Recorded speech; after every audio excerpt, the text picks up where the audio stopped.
Hello friends, welcome to my YouTube channel. So today in this video I am going to show you how to turn on or off the keyboard sound in this device. So in this device, when I type on the keyboard, you can hear the sound, right? The keyboard sound. So let me show you how to enable or disable this keyboard sound in this device.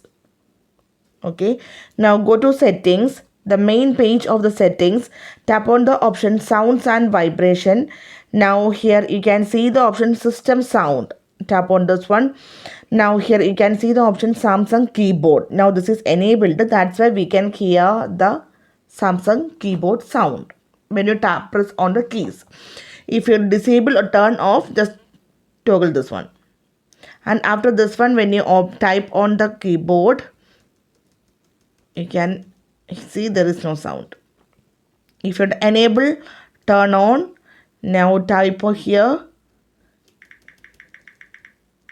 you can hear the sound, right?